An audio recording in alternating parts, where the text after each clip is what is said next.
Welcome sa Dries TV. Kung interesado ka sa ganitong news, huwag kalimutang isubscribe ang ating YouTube channel. Maraming salamat! Welcome back again sa ating YouTube channel mga kakimpaw. And sa update natin ito, ang pag-uusapan natin ay tungkol sa mga importanteng kaganapan kina Kim and syempre kay Paula Avellino. Pero bago po ang lahat, maraming salamat sa inyong patuloy na pagsuporta at pagsubaybay sa mga daily update natin. Kaya naman bilang pasasalamat, narito po ang isang napili kong komento patungkol ito sa naging previous update. Mula ito kay ZMY, sabi niya yung iba kasing bumibili ng ticket ay sa mismong venue bumibili, parang sa sine, para mabawasan ng extra charge na reservation fee. Kaya wag sabihin ng mga bashers na walang bumibili na ticket. Correct.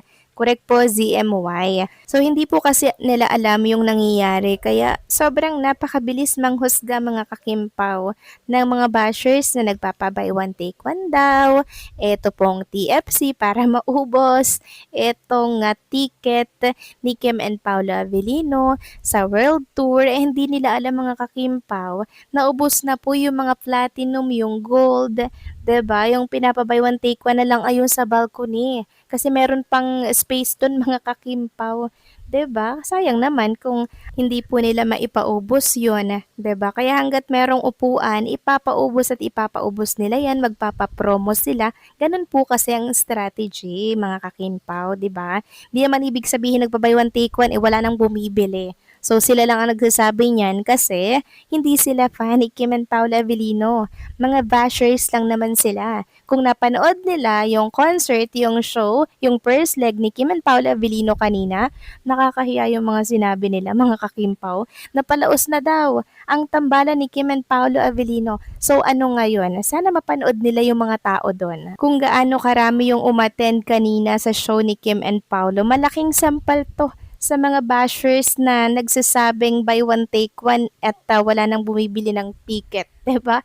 So maraming salamat sa komento, ZMY. God bless po at mabuhay kayo. So eto na nga pag-usapan na natin mga kakimpaw, mga topic po na nakalap natin sa hapong ito or sa gabing ito at unahin na nga nating pag-usapan itong mga nangyari po sa Fox Theater kanina. Hindi pa rin kasi ako makamove on sa nasaksihan natin na mga moment doon ni Kim and Paula Avellino na talaga namang kinilig ang mga audience nila dito po sa Fox Theater. So, una na dyan nating ipaplex. Ito pong paghilig lang naman ng ulo ni Chinita Princess kay Paula Avellino habang nakapakahigpit ng kanyang yakap sa bisig ng isang Paula Avellino. Ayan, i-flex ko na lamang po sa mga screen po ninyo, mga kakimpaw. Sa mga hindi po nakakita niyan, ayan. Malaya nyo pong makikita mga kakimpaw yan. And also, yung paghag din ni Kim and Paula Avellino sa isa't isa mga kakimpaw.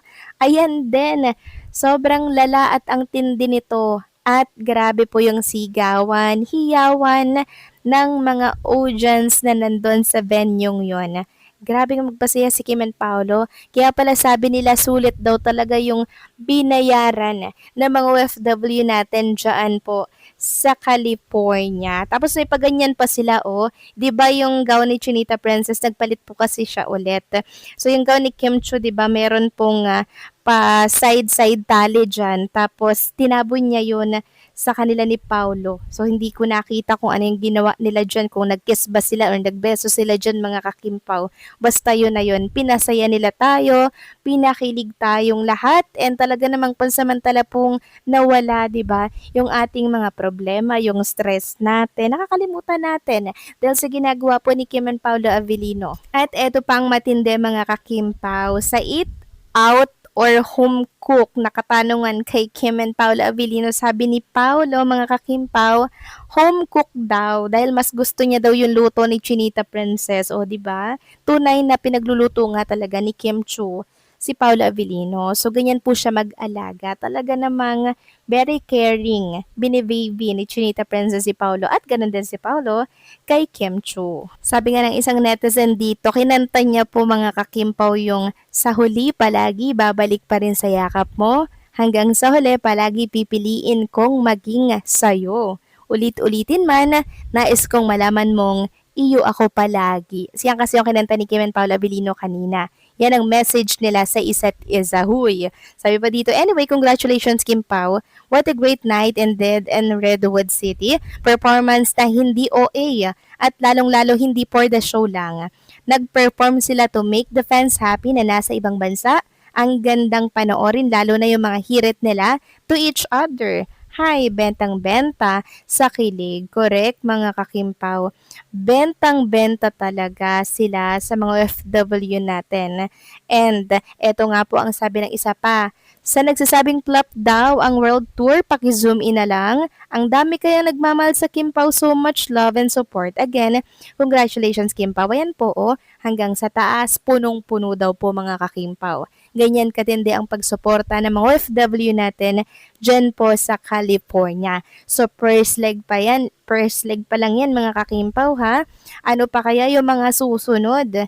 Kaya naman yung mga bashers dyan, ako, habaan ninyo yung inyong pasensya dahil magpapaulan lang naman kami ng mga ebidensya, proof na hindi malalaos at hindi palaos si Kim and si Paulo. Porque nagpa-buy one take one lang, 'di ba? Wala nang bumibili ng ticket, diyan kayo nagkakamali. At ipapakita ko sa inyo mga kakimpaw ang sales ng Kimpa World Tour. Ito po mga kakimpaw, oh. Day 1 pa lang 'yan ha. Tapos ito po, nakita ko po kasi ito sa isa sa mga fan ni Carmel. Ayan po mga kakimpaw, oh.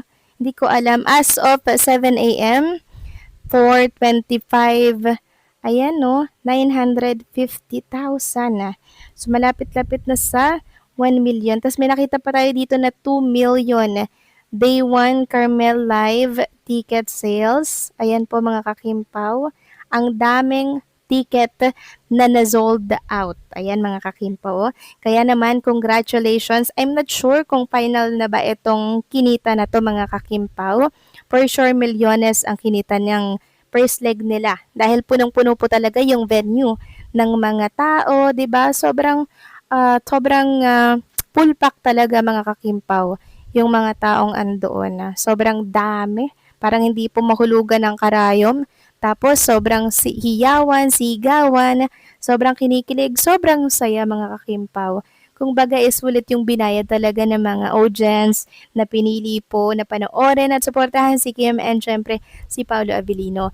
So first leg pa lang ito, meron pang second at meron pang mga susunod mga kakimpaw. And for sure yung mga nandyan, pupunta rin yun sa lahat ng show ni Kim and Paolo Avellino dito po sa bansa. Sa ibang bansa, I mean. So, ganyan po sila ka-suportado kay Chinita Princess and kay Paolo. Kaya naman, congratulations sa napakalaking income ng Love Kim Pao. So, paano mga kakimpaw, hanggang dito na lamang pong update natin at maraming salamat sa patuloy po na pagsuporta.